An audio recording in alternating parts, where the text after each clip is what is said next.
Assalamualaikum warahmatullahi wabarakatuh.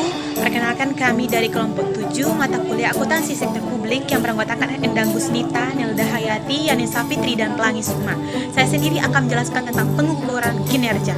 Pengukuran kinerja di sini adalah suatu kegiatan yang dilakukan untuk mengukur nilai perusahaan atau tindakan pengukuran yang dilakukan terhadap berbagai aktivitas dalam rantai nilai yang ada pada perusahaan.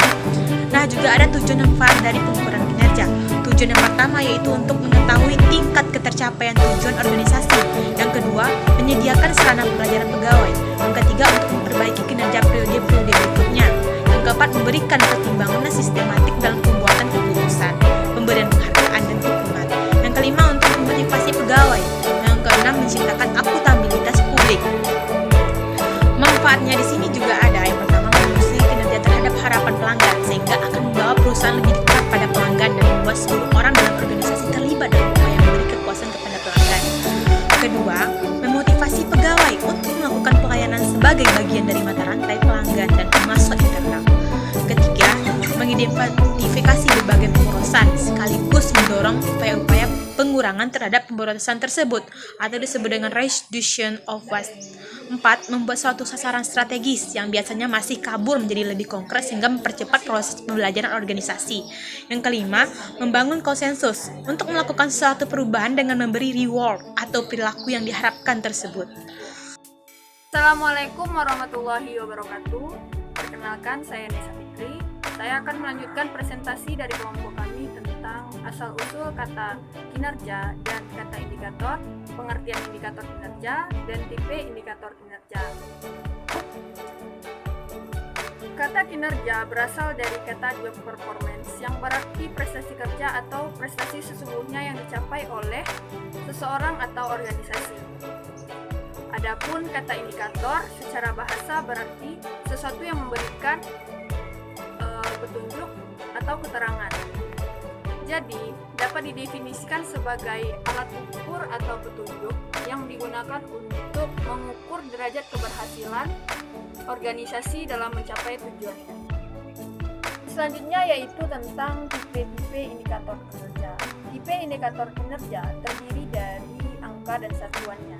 Angka menjelaskan tentang suatu nilai, sedangkan satuan menjelaskan tentang arti dari nilai tersebut.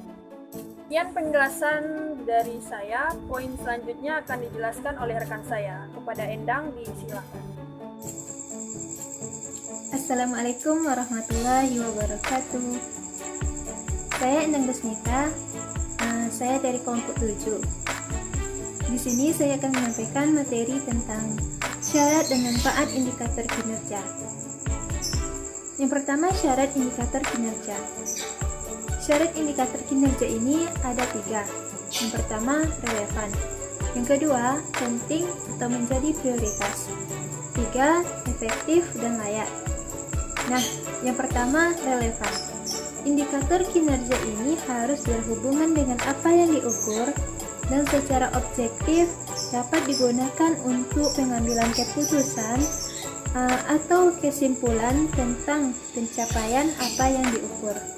Yang kedua, penting atau menjadi prioritas. Ini harus berguna untuk menunjukkan keberhasilan, kemajuan, atau pencapaian. Nah, yang ketiga, efektif dan layak. Data atau informasi yang berkaitan dengan indikator kinerja yang bersangkutan dapat dikumpulkan, diolah, dianalisis dengan biaya yang layak.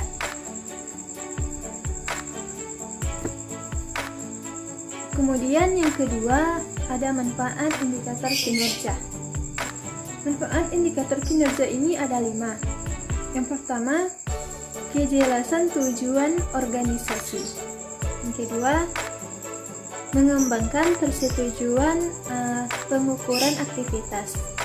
Yang ketiga, keuntungan proses produksi harus dipahami lebih jelas.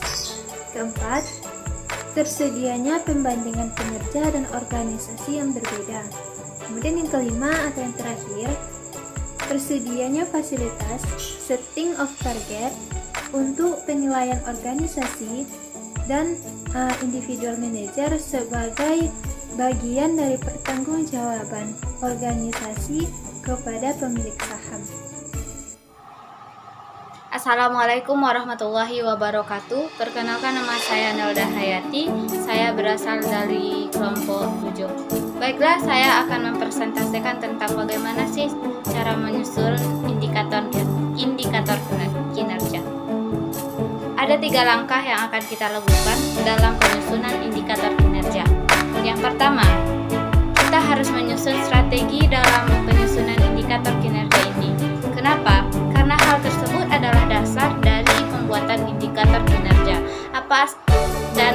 Apa aja sih isi dari indikator kinerja yang akan kita buat? Di sana harus ada tercakup visi, misi, tujuan dari indikator kinerja yang akan kita buat.